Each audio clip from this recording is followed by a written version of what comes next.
Good Tuesday afternoon, and thanks for joining us on Kare 11 News Now. I'm Lauren Lemanchek. Just in, Minnesota House Speaker Lisa Demuth says she will continue the race for governor despite losing the GOP endorsement over the weekend. Our intent is to take that message that we have been talking about the entire time we entered the race and make sure that Minnesotans are given a fair chance to put a Republican to finally defeat Amy Klobuchar on the ballot. Demuth lost the endorsement to fellow Republican Kendall Qualls, but questioned the balloting process at the convention. Then yesterday, the party announced that GOP candidates are no longer bound by endorsements after concerns were raised with issues with electronic voting clicker devices. We are the strongest ticket to defeat the Democrat machine here in Minnesota. I, as you well know, am a proven fighter and a tested and proven winner also for Minnesota. This was a perfect opportunity to make that decision and go forward. Meanwhile, yesterday, Kendall Qualls posted a video saying that he thinks the party needs to unite around one candidate to beat Amy Klobuchar in the gubernatorial race. Qualls and Demuth are now set to have a fierce race throughout the summer ahead of the primaries on August 11th. Breaking news this afternoon, Minneapolis Mayor Jacob Frey announcing his pick for interim police chief. He's appointing Bill Peterson, who spent 30 years serving the city. That decision comes after former chief Brian O'Hara resigned following a report showing he interfered with an investigation into his conduct. In a statement, Peterson says, quote, "My focus will be on maintaining stability, supporting officers, building on the progress we've made, strengthening trust with our community, and ensuring every resident feels safe in the city we are proud to serve." This afternoon, fire crews are working to put out a wildfire in northern Minnesota. The Birch Bay fire broke out yesterday afternoon about 8 miles northwest of Ely. The U.S. Forest Service had crews on the ground overnight monitoring the fire, which has now grown to 25 acres in size, the equivalent of 19 football fields. Some initial evacuations were done as a precaution, but St. Louis County says no structures have been lost. At this time, we still don't know what caused the fire. Right now, Brooklyn Park police say the man arrested in connection with Jonte Lee's death has been released. Investigators are waiting for a complete autopsy report before charging decisions are made. That arrest came after Lee's body was found in a retaining pond on May 26th, nearly 3 months after he disappeared. Brooklyn police say the 27-year-old was last seen back in early March when officers responded to a disturbance near 70th and Maryland Avenues North. Investigators say Lee walked away from that scene but never returned home. Last night, Lee's family told us they were not informed the suspect would be released, calling it, quote, "another failure in their fight for justice." New this afternoon, President Trump has appointed a new acting director of national intelligence. Bill Poulter is currently the director of the Federal Housing Agency and chairman of Fannie Mae Freddie Mac. He's expected to continue those roles while taking over the national intelligence role until a permanent director gets Senate approval. Former Director Tulsi Gabbard recently announced she's stepping down while her husband fights bone cancer. Today, Ukrainian President Volodymyr Zelensky is pleading for more help from the United States after a deadly Russian attack on Ukrainian cities left at least 18 people dead and over 100 injured overnight. Ukrainian authorities say that 2 children were among those killed as rescue groups continue digging through the rubble in search of people still trapped under building wreckage.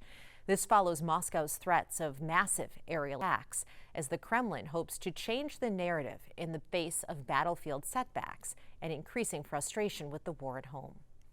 Developing today, tensions are on the rise again after Israel launched deadly new strikes in Lebanon amid fragile peace deal talks. It comes only a day after Iran threatened to pull out of the negotiations, and President Trump said both sides agreed to de-escalate the situation. NBC's Richard Engel reports.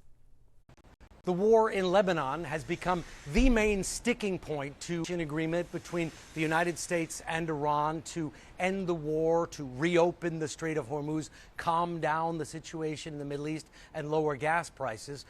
President Trump had a conversation with Israel's Prime Minister Netanyahu. According to Axios, it was a very tense call. Israel reportedly agreed to slow down the war, not to carry out a threatened massive bombing campaign against the Lebanese capital, Beirut, and Hezbollah also agreeing not to shoot at Israel or Israeli forces as long as Israel stops shooting at Hezbollah. The war in Lebanon has been intensifying over the last several weeks, and it seems that Israel still has no intention of pulling out of southern Lebanon. In fact, Israel says that it will continue its military offensive in southern Lebanon. And just today, the Israeli military issued new evacuation orders telling Lebanese civilians leave southern Lebanon for their own safety because there will be ongoing military operations in the area. So even after this tense phone call and Hezbollah and Israel agreeing to a sort of ceasefire, it seems that this conflict is going to continue and remain an obstacle to reaching a peace deal between the U.S. and Iran. Richard Engel, NBC News, Tel Aviv. A heads up if you live in the South Metro. The State Department of Public Safety's training near the Prairie Island nuclear plant today. The simulated incident will test federal, state, and local agency response in the event of an actual emergency. Those living in parts of Dakota, Goodhue, and Pierce counties may see a large first responder presence, but should not be alarmed. An update this afternoon out of North Mankato, about 80 miles southwest of the Twin Cities. Police say 2 men are facing charges in connection with the death of a teenager last month. Police identified the victim as 17-year-old Tyson Goodsell. He was found dead last month after his car crashed into a townhouse. Officers say the teen had been shot in the head. Right now, the 2 men are facing aggravated robbery charges. Police say they're still looking for more suspects. Right now, the family of a man who spent nearly 20 years in prison for a crime he did not commit is speaking up for other families dealing with wrongful convictions. Gordon Severson has more. For years, I fought to prove his innocence. When Marvin Haynes was sent to prison at the age of 17, it impacted his entire family, including his sister, Marvina Haynes. We lost birthdays. We lost holidays. We lost family memories that can never be recreated. My mother spent nearly 20 years of her life watching her son in prison for a crime that he did not commit. Haynes was accused of robbing and murdering flower shop owner Harry Randy Shearer in 2004. After spending nearly 20 years in prison, a judge in 2023 vacated his murder conviction. And then, just a few weeks ago, the state awarded Haynes $4.5 million. But Marvina argues for the families of the wrongfully convicted, there is damage that money cannot fix. They forget the mother who cried themselves to sleep.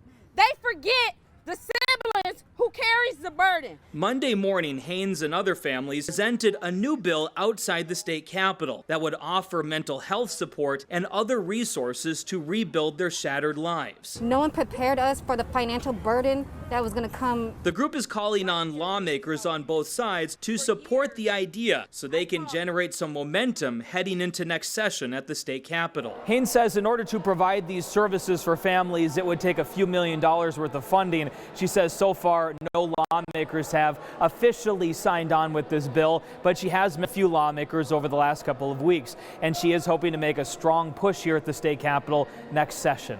Gordon Severson, KARE 11 News. A federal judge is delaying the start of a civil trial over the deadly Key Bridge collapse in Baltimore. Here's video from back in 2024 showing the moment a container ship hit the bridge. The trial was supposed to start yesterday, but the judge decided to postpone it after the families of the 5 workers killed in the collapse reached a settlement last week. It's not clear how much each family received. A criminal trial against the operators of the ship involved is still pending. Right now in central Laos, rescuers race to save the last 2 men believed to have been trapped in a flooded cave for nearly 2 weeks. Authorities say 7 people got trapped in the cave when heavy rain and flash flooding blocked the only entrance. Since then, 5 people have been freed, but 2 remain missing. NBC's Janice Mackey-Frayer has the latest. The search is expanding for 2 men still missing inside a cave in central Laos. Rescue teams are heading deeper into the narrow tunnels underground, while above they're exploring other ways to get into the cave. Rescuers were able to get valuable information from survivors. 4 men, incredibly, crawling out on their own over the weekend, a day after divers pulled the first survivor to safety.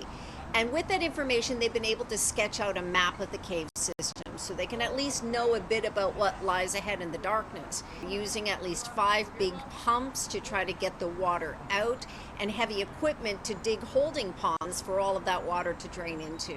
What has sparked momentum for this search? A scratching sound. It was heard by divers inside a shaft, and they aren't sure what it was. It could have been wildlife, but they are certain it wasn't an echo. The rescue effort now carries different risks, though, with the focus more on rappelling down ropes and climbing. Several of the divers are now stepping back. But the big push into the cave won't happen. It can't happen until they get most of the water pumped out. The goal, according to rescuers, to reach a chamber about 1,000 feet in, where they know there's an air pocket and maybe a chance to find them. Janice Mackey-Freyer, NBC News, Beijing. Stick with us. More news and weather's coming up after the break.